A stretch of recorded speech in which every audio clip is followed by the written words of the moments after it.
Soy Miguel Guillermo Teodosio y les voy a exponer el aprendizaje 4, elementos naturales y culturales, símbolos de identidad y protección del medio ambiente. La introducción. De nuestro terreno delimitado, un ámbito físico, podemos identificar los elementos del medio físico como las montañas, ríos, árboles y también del medio físico artificial, como lo son los edificios, espacios abiertos y mobiliario, para asociar las características de todos estos con la manera de vivir, valores y costumbres, así como los antecedentes económicos, políticos e históricos de los habitantes del lugar.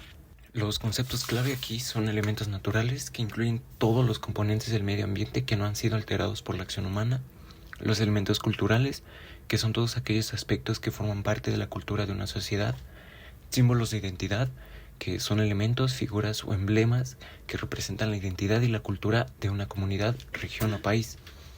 Y por último tenemos protección al ambiente, que se refiere a las prácticas y políticas destinadas a preservar y cuidar el medio ambiente. Medio físico artificial. En este contexto, un medio físico artificial se refiere a los elementos creados o modificados por los seres humanos para cumplir necesidades específicas. Estos elementos se crean mediante la intervención humana para transformar al entorno natural con diferentes objetivos. Luego tenemos el paisaje urbano, que se refiere a las características y elementos visuales que conforman el entorno de una ciudad o área y reflejan el desarrollo, la historia y la identidad cultural de una ciudad o cualquier espacio. Sus componentes se integran por tres grupos: componentes naturales, componentes cognitivos y polisensoriales y componentes culturales o socioculturales. Medio físico natural. El medio físico natural se refiere a los elementos y condiciones del entorno que no han sido alterados por la actividad humana. Estos elementos constituyen la base del ecosistema y son esenciales para la biodiversidad y el equilibrio ecológico. Y además nos proporcionan los recursos necesarios para la vida, como el agua, aire y suelo fértil. Después tenemos el medio biofísico natural, que primero tenemos el clima, que estudia las condiciones atmosféricas promedio de una región a lo largo del tiempo. La edafología, que analiza los suelos, sus propiedades, su formación, sus usos y su característica. La geología, que se centra en la composición, estructura y los procesos de la tierra. La hidrología se enfoca en el estudio del agua, como los ríos, lagos y acuíferos. Finalmente, la topografía estudia la disposición y formas de superficies, particularmente de regiones o espacios relevantes. Todos los elementos que antes mencioné son componentes abióticos. Los factores abióticos son componentes no vivos del entorno que afectan a los organismos, como la temperatura, la humedad, la luz, el pH del suelo, etc. Luego están los componentes bióticos. Del medio biofísico natural también tenemos la vegetación, que se refiere al conjunto de plantas que crecen de forma natural o cultivada en una región en específico, y la fauna, que es el conjunto de animales que habitan en una región o ecosistema. Esto incluye a los mamíferos, acuáticos, las aves, etc. Todos los elementos que antes mencioné son componentes bióticos. Los factores bióticos son todos los organismos vivos que forman parte de un ecosistema.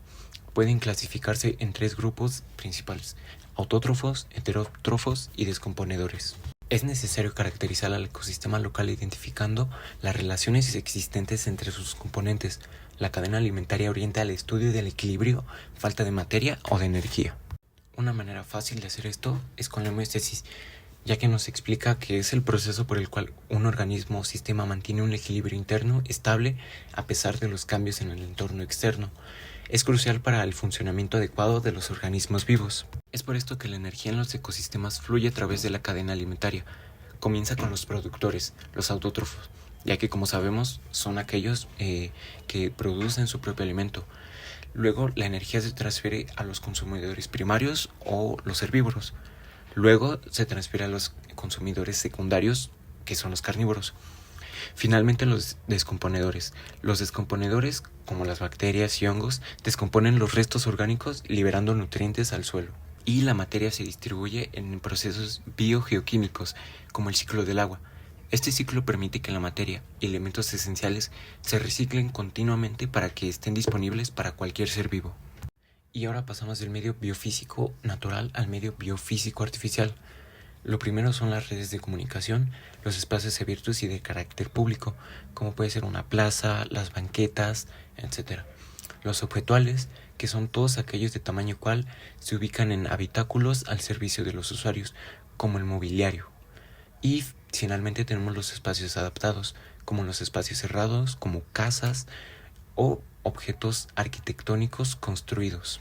El objetivo de todo esto es que buscamos describir y explicar el modo en que la población del lugar se siente y se percibe, cómo es que reacciona emocionalmente y realmente si conoce los elementos, los cuales en su conjunto se le denomina ambiente. Esto es la manera en que sus sentidos, sonido, color, secuencias y remates visuales, además de las emociones resultantes, así como la forma en que comprende el lugar escogido. Por esto, para tener una idea clara, necesitamos la percepción del ámbito físico y la descripción de nuestro paisaje urbano, y todo proceso de transformación requieren una investigación precisa y fundamentada científicamente. Por esto, se recomienda una metodología acorde a un estudio preliminar. Esta debe ser lógica y razonada, esto para poder conocer y reflexionar acerca de la problemática identificada y qué es lo que nos motiva a modificarlo. Y seguimos con la percepción ambiental, que la imagen urbana, el paisaje, tiene un impacto en los sentidos, genera en el ser humano emociones, claves instintivas y conscientes de la identidad de una comunidad, como el pueblo, barrio o colonia. Para esto es útil una ficha de registro visual, ya que como podemos observar, tenemos los 5 sentidos: la vista, el oído, el olfato, el tacto, y los atributos o características de nuestro lugar, como el color, textura, líneas, espacios, sonidos, ruidos, olfatos, olores, temperaturas, etc. Ya que para la percepción de nuestro ámbito físico queremos que sea positiva, hemos desarrollado conceptos y parámetros cuyo estudio permite un mejor llenado de la ficha perceptual antes referida. El confort, que es el estado físico y mental en el cual el humano expresa satisfacción con el medio ambiente. Después está el confort lumínico, confort visual, confort acústico, confort olfativo y confort psicológico. Mi conclusión sería que en el entorno en el que vivimos no solo modela nuestra visión del mundo, sino que también genera sensaciones o respuestas en nosotros, desde comportamientos hasta emociones, o el sentido de identidad. Estos símbolos son importantes para construir nuestro sentido de pertenencia. Y eso sería todo. Gracias por su atención.